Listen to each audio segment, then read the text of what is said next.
Começa agora um programa que traz tudo sobre o livro mais lido em todos os tempos. Apresentamos O Som do Livro.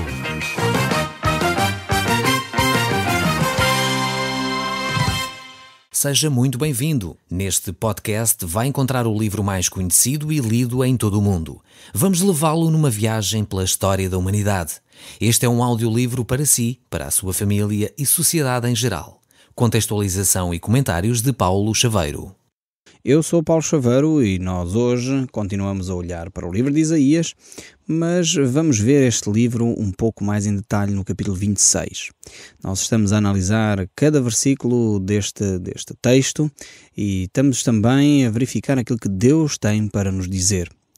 Nós iremos então ver aquilo que nos diz o verso 19 deste capítulo 26 do livro de Isaías. Vamos voltar a esse verso e depois então fazermos ligação com o resto do texto bíblico que temos pela nossa frente. Diz assim a palavra de Deus: os mortos do nosso povo voltarão a viver, os seus corpos ressuscitarão. Os que estão no mundo dos mortos acordarão e cantarão de alegria. Como o orvalho que tu envias dá a vida à terra, assim, dentro da terra, os mortos sairão vivos. Mas que grande promessa é esta da parte do nosso Deus. E isto dá-nos esperança quando nós temos que enfrentar a tragédia de perder um ente querido. Muitos de nós já passamos provavelmente por essa drama, por essa perda, por essa dor, por esse sofrimento. Mas quando nós percebemos que em Cristo Jesus, aqueles que tomaram uma decisão para Jesus, irão voltar a viver, ressuscitarão, como diz aqui o texto, e a Bíblia mostra claramente esta ideia. O próprio Jesus Cristo, quando ressuscitou a Lázaro, ele disse: eu sou a ressurreição e a vida. Ainda que esteja morto, viverá.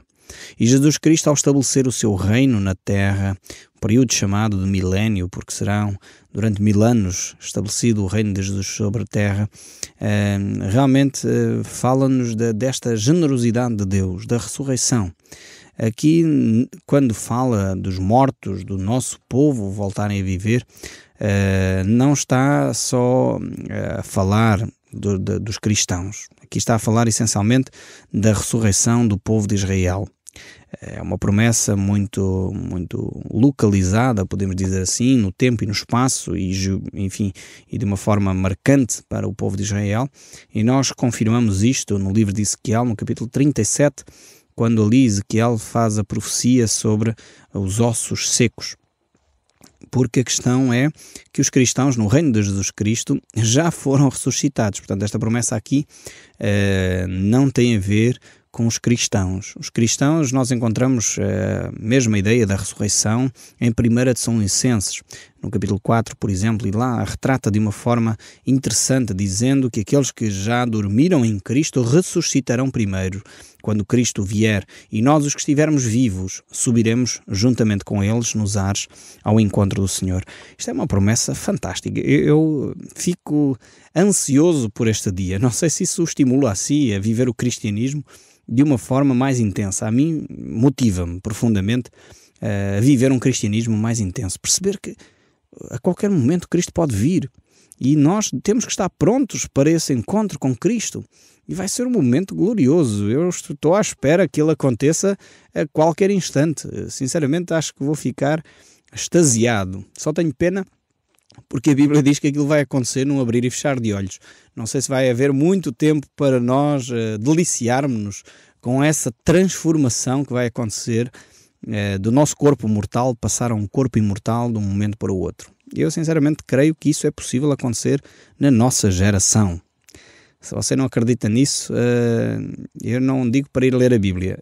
Digo-lhe assim: abra o telejornal e veja.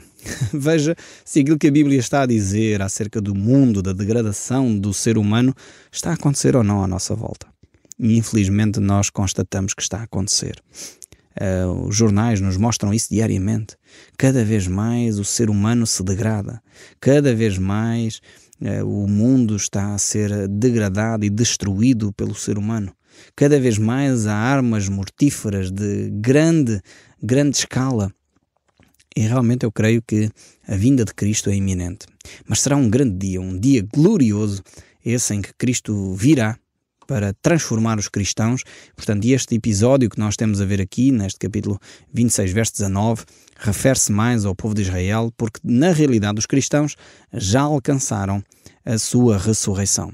Nós vamos fazer um pequeno salto e vamos olhar agora para o capítulo 27. O capítulo 27 é mais um cântico. Continua a ser um hino à vitória de Jesus Cristo e ao estabelecimento deste reino, este reino glorioso que Jesus vai estabelecer aqui na terra.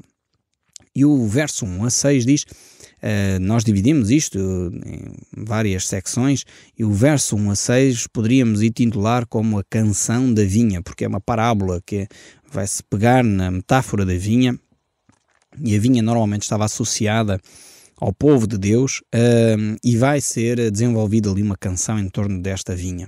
Depois, do verso 7 a 12, nós podemos verificar o perdão de Israel e os seus inimigos.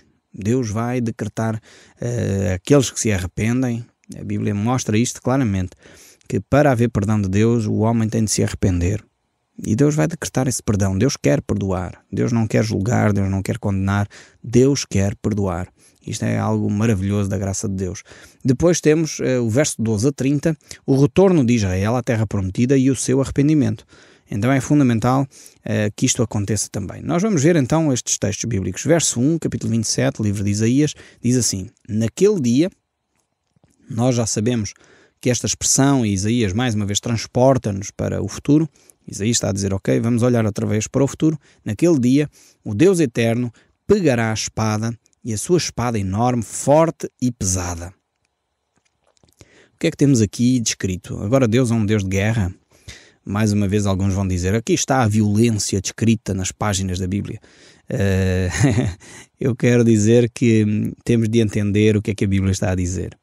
E aqui a palavra de Deus nos mostra que a espada é a própria Bíblia, é a própria palavra de Deus.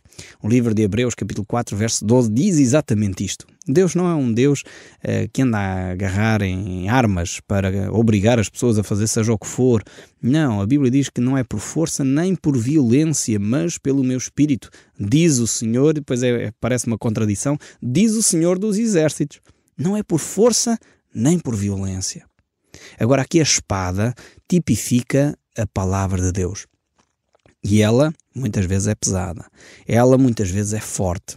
Ela muitas vezes é enorme. E muitas vezes nós ouvimos uma palavra da parte de Deus e aquilo pesa no nosso coração que até nos tira o sono. Eu não sei se aconteceu já consigo. Eu sei que há pessoas que ouvem a palavra de Deus e aquilo tranquiliza o seu coração também. Ela também faz isto. A palavra de Deus é realmente bela, porque ela pode acalmar o nosso coração quando nós andamos angustiados, mas ela, quando nós estamos em pecado, pesa sobre nós. É forte até nós nos arrependermos. Davi tinha uma expressão interessantíssima. Quando ele pecou forte e feio, como se costuma dizer. Ele fez algo terrível, enfim, planeou a morte de um homem, adulterou com uma mulher, e ele diz, enquanto ele não se arrependeu, a mão de Deus pesava sobre ele. Os seus ossos eram como se estivessem a ser esmagados. Eu não sei se você já sentiu isso na sua vida. Um momento em que parece que o mundo está a cair sobre nós. É um peso nas nossas costas que é doloroso demais, fisicamente doloroso. Provavelmente Deus está a querer que você se arrependa de algum pecado. Se isso está a acontecer na sua vida agora, avalie aonde você caiu. Avalie o que é que Deus está a querer dizer. Pode ser que Deus esteja a querer utilizar esse momento para você voltar aos caminhos de Deus. Talvez você está a viver uma angústia tal, no passado se calhar já viveu em comunhão com Deus, mas agora não vive. Viveu em situação de pecado, atrás de pecado, e caminhou cada vez mais longe de Deus. E Deus está a dizer, meu filho amado, volta. No fundo, o que é que nós fazemos como pais? Vocês sabem que eu dificilmente deixo de dar exemplos de vida familiar, porque eu creio que dessa forma nós compreendemos melhor o relacionamento com Deus. Nós como pais, quando amamos os nossos filhos, se os nossos filhos cada vez estão a ficar longe daquilo que são os ensinamentos que nós damos, do amor que nós damos, do carinho que nós damos, o que é que nós fazemos? Quando os meus filhos desobedecem, eu ponho-os de castigo. E isto é porquê? Porque eu não gosto deles? Não, antes pelo contrário, porque eu os amo. E é exatamente isso que Deus faz com a sua palavra. Ela é forte, é pesada, ela cai sobre nós, mas para nos levar ao arrependimento. Mas vejamos aqui esta palavra forte e pesada, enorme, esta espada que Deus vai usar, para quem servirá? Para quem é ela? E é interessante ver para quem é. E diz o verso 1 ainda: e ferirá o monstro, o Leviatã, a serpente que se torna e se enrola. O Eterno matará o dragão que vive no mar. Aqui é um cenário muito interessante. É um cenário quase de conto de fadas. Traz aqui um dragão, traz aqui esta serpente do mar, enfim, estas imagens para nós tentarmos perceber o que é que está a acontecer. A Bíblia usa muitas vezes quadros, cenários, imagens, exemplos da vida real, outros criados, para nós entendermos o que está a acontecer. E a Bíblia sempre utilizou a imagem de Satanás, utilizando para ele a expressão de o dragão, ou a serpente do mar, ou de facto essa serpente que começa no Éden, não sei se estão lembrados, Satanás incorporou numa serpente para enganar Adão e Eva. Então, desde aí, esta imagem da serpente, do dragão, sempre está associada a Satanás. Aliás, o livro do Apocalipse diz isto de uma forma clara. O capítulo 12, o verso 9 diz: e foi expulso o grande dragão, a antiga serpente, que se chama Diabo e Satanás, o sedutor de todo o mundo. Sim, foi tirado para a terra e com ele os seus anjos. Aqui temos esta expressão que mostra claramente, identifica claramente que este dragão que Deus vai combater com a sua palavra é Satanás. Deus não vai andar à guerra com Satanás. Essa ideia de que o bem e o mal se andam a degladiar e que o mal está quase a vencer o bem, essa é uma mentalidade da nova era, não é uma mentalidade cristã. A Bíblia é muito clara que Satanás está a degladiar-se, é verdade, mas não está a ganhar terreno. Satanás não está a vencer nada. Satanás é um inimigo condenado e que já perdeu esta batalha.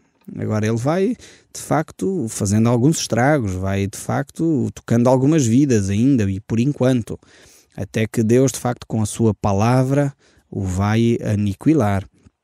O livro de Jó usa esta mesma imagem do dragão e da serpente, em Jó 41, verso 15, a dizer que as escamas de Satanás, as escamas deste dragão, são o seu orgulho.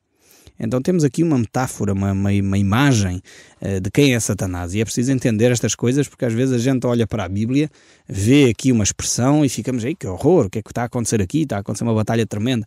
E o que está a acontecer é verdade, uma batalha, mas a nível espiritual, não é uma batalha onde Deus anda com espadas e lanças, e, enfim, os filmes gostam muito de ilustrar estas metáforas e depois pensamos que há aí uma batalha, enfim, onde há uma série de exércitos armados até aos dentes e não tem nada a ver com isto. Deus vai decretar com a sua palavra e Satanás vai arrepiar caminho e sai de facto de cena, porque quando Deus decretar acabou. E Deus não vai andar ali em luta, quase a perder, como a gente vê aí nos filmes, o Regresso de Jedi e esses filmes de Star Wars e coisas do género. Não acontece assim. Não é assim que acontece a batalha espiritual. A luta entre o bem e o mal não é deste género. E infelizmente alguns têm pensado que o cristianismo e o bem e o mal lutam dessa forma. Não é verdade. O mal está condenado. Eu costumo dizer, porque gosto muito de pesca, Satanás é assim um peixe fora d'água. Não sei se vocês já foram à pesca alguma vez, ou se já foram à lota alguma vez. Os peixes, quando estão fora d'água, parece que estão cheios de vida, andam ali aos saltos, cheios de energia, mas eles têm os minutos contados, porque estão assim, porque não têm oxigênio, estão a lutar para tentar ver se chegam ao mar. Satanás é a mesma coisa, parece que está cheio de energia, parece que está cheio de vida, mas tem os dias contados. Satanás foi derrotado na cruz, Cristo venceu e ressuscitou ao terceiro dia para nos dar vitória sobre Satanás e as suas obras. Então nós somos vitoriosos em Cristo, não em nós próprios, mas em Cristo. Nós podemos alcançar vitória sobre as trevas, sobre os seres espirituais que atormentam milhares de portugueses. Os portugueses podem clamar a Jesus Cristo e despejar esses seres espirituais das suas casas, das suas vidas económicas, de saúde, podem retirá-los desse lugar, mas têm de encher a sua vida com o Espírito Santo. Atenção, a Bíblia diz muito claramente que se nós expulsamos o demónio da nossa vida, ele vai por lugares áridos e depois volta, e se a casa está vazia, arrumada e ornamentada, eles vêm com 7, e o último estado é pior que o primeiro. Então, quando nós queremos que Satanás saia da nossa vida, podemos declará-lo em nome de Jesus Cristo para que isso aconteça, mas temos de encher do Espírito Santo para ficar a casa bem preenchida, arrumada e ocupada, bem ocupada. Então continua o texto bíblico. Vamos voltar aqui a Isaías. Continua o texto bíblico no verso 3. Eu, Senhor, o vigio e a cada momento a regarei, para ninguém lhe faça dano. De noite e de dia eu cuidarei dela. Não há indignação em mim. Quem me dera espinheiros e abrolhos diante de mim. Em guerra eu iria contra eles e juntamente os queimaria. Vemos aqui agora, não sei se está a perceber o que é que está a acontecer aqui neste texto. Estamos a ver Deus a remover a maldição que caiu sobre a terra no livro do Gênesis, capítulo 3. Quando o homem pecou, é interessante, isto é um à parte, o capítulo 3 do livro de Gênesis é aqui um à parte.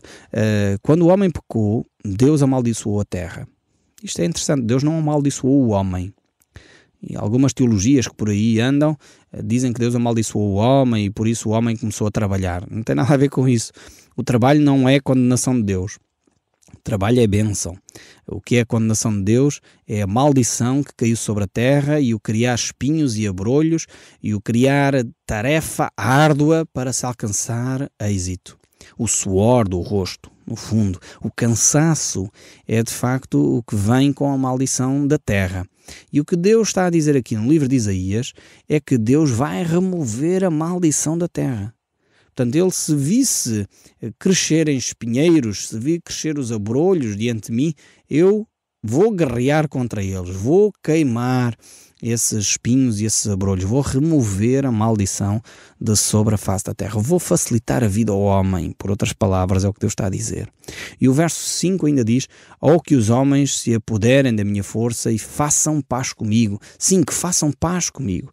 Vejam, este é o desejo do coração de Deus.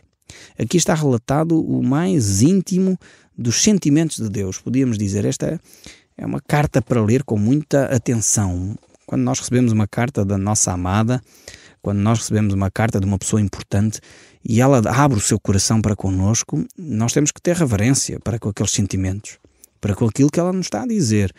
E Deus está aqui a abrir o seu coração para connosco. Ele está a dizer, eu quero que os homens façam paz comigo. Eu quero que os homens estejam a viver bem comigo. Este é o meu desejo. É para isto que eu trabalho, é para isto que eu enviei o meu amado Filho. Foi por isso que Jesus Cristo morreu, para que o homem tenha paz com Deus. O apóstolo Paulo descreve isto de uma forma fantástica no livro de Romanos, capítulo 5. O verso 1, ele diz, justificados, pois, mediante a fé, temos paz com Deus por meio do nosso Senhor Jesus Cristo. Então, este é o coração de Deus aqui descrito. Deus quer que nós tenhamos paz com Ele, não andemos em guerra com Deus. E muitas vezes nós fazemos guerra a Deus quando queremos criar a nossa própria religião. Queremos fazer as coisas à nossa maneira. Deus já disse como deveria ser a religião. Deus já disse como deveríamos relacionar-nos com Ele. Pela fé em Jesus Cristo, lendo e obedecendo à palavra, orando através da ação do Espírito Santo em nós, não é com rezas, não é com vãs repetições. Eu quase sou tentado a perguntar, quantas vezes é que você ora em que repete a mesma oração? Mateus capítulo 6, se você tiver a sua Bíblia, tome nota desta referência. Mateus capítulo 6, nós já estudamos aqui no nosso programa. A Bíblia diz em Mateus capítulo 6 que Deus não quer que nós usemos vãs repetições. Pergunte-lhe a si que me está a ouvir. Na sua comunidade, já lhe sugeriram, ou já lhe disseram, olhe, vá para casa e reze 10 Ave-Marias, 10 Pai Nossos. Já lhe disseram isto? Então isto é contrário àquilo que a Bíblia ensina. Se a Bíblia diz para nós não usarmos vãs repetições, porque é que nós vamos repetir determinadas orações, ainda que seja a oração do Pai Nosso, que está descrita nesse mesmo capítulo 10? É preciso nós voltarmos àquilo que é o coração de Deus. E esse coração de Deus é um relacionamento e não uma religião formal de tradições. Deus quer transformar-nos para um relacionamento de amor. O verso 7, eu sei que isto é revolucionário naquilo que você provavelmente conhece da religião, daquilo que já ouviu até sobre a religião, mas é aquilo que a Bíblia ensina e eu tenho que ensinar aquilo que a Bíblia ensina. Vocês já me conhecem, sabem que eu não posso deixar de dizer aquilo que a Bíblia diz. E é isso que eu tento fazer aqui neste tempo que passamos juntos. O verso 7, então, voltando aqui, continua a dizer: porventura feriu o Senhor a Israel como aqueles que o feriram? Ou matou assim como aqueles que o mataram? Aqui Deus mostra que Ele corrige, sem dúvida, aqueles que ama, mas o faz com cuidado, com brandura, com mansidão. Deus não é um Deus de ira, um Deus que está zangado, que acorda mal disposto. Não, Deus não é assim. Deus vai, sem dúvida, disciplinar. Isto é bíblico, é ensino das Escrituras. E Deus vai fazê-lo porque nos ama. Este é o ensino também das Escrituras. Por isso o texto bíblico prossegue. O verso 8 diz: como o exílio o trataste, com forte sopro o expulsaste no dia do vento oriental. Vemos aqui que Deus até utiliza o exílio para a nação de Israel. Mas agora voltamos a ter que explicar isto. O exílio aqui não é mais do que aquilo que você provavelmente faz ao seu filho, ou eu faço aos meus filhos, quando eles se portam mal. Quando o meu filho se porta mal, o que é que eu faço? Eu mando para o exílio. Claro, ponham aspas nisto, não é? Mando para o exílio no sentido de eu meto de castigo lá no quarto. Ele fica de castigo 1 hora, meia hora. Depende da gravidade do ato que ele cometeu. Não vê televisão durante 2 dias. Não joga PlayStation ou computador durante não sei quanto tempo. É o exílio que nós propomos para os nossos filhos. E isto é porquê? Porque não os amamos? Não, é óbvio que é porque os amamos. É porque queremos corrigi-los. E às vezes quando nós vemos aqui Deus a dizer que manda o seu povo para o exílio, nós pensamos, que Deus mau, então está a castigar os seus filhos. Mas nós fazemos o mesmo e fazemos-lo por boas intenções. E Deus fez o mesmo com o povo de Israel, com a melhor das intenções para que eles se corrigissem e mudassem de atitude, porque as atitudes que ele tinha, vocês já ouviram algumas delas aqui nos programas, eram aberrações, autênticas aberrações. O verso 9, voltando aqui ao texto bíblico: portanto, com isto será expiada a culpa de Jacó, e este é todo o fruto do perdão do seu pecado. Quando o Senhor o fizer, todas as pedras do altar como pedras de cal feitas em pedaços, não ficarão em pé os postes ídolos e os altares de incenso. Este era o grande problema da nação de Israel. Era tentar ter uma fidelidade a Deus e ao mesmo tempo ter uma fidelidade para com imagens de escultura, ídolos. E no fundo, se os nossos filhos fizessem o mesmo para connosco, nós iríamos ficar aborrecidos. Se eles nos trocassem a nós por um vizinho ou por uma vizinha, acho que nós não iríamos achar piada nenhuma a isso, não é? Mas saltando aqui para o capítulo 28, o verso 1 diz: ai de Samaria, orgulho e coroa dos bêbados de Israel. Ai dessa bela cidade que fica acima das terras boas. Os moradores estão embriagados e a beleza da cidade desaparece como uma flor que murcha. O Deus eterno vai enviar um homem forte e valente. Ele virá como a chuva de pedra, como uma tempestade destruidora, como violentas trombas de água. Ele arrasará tudo. Samaria, orgulho e coroa dos bêbados de Israel, será pisada. A bela cidade que fica acima de terras boas, cuja beleza desapareceu como uma flor que se murcha, será como o primeiro figo maduro de verão. Logo que amadurece, alguém apanha e come. Aqui então fala desta cidade que vai ficar vulnerável, vai ficar, no fundo, desprotegida por causa da embriaguez. E eu não preciso falar muito sobre os problemas que a embriaguez traz ao nosso próprio país. O Som do Livro, uma produção da Rádio Transmundial de Portugal.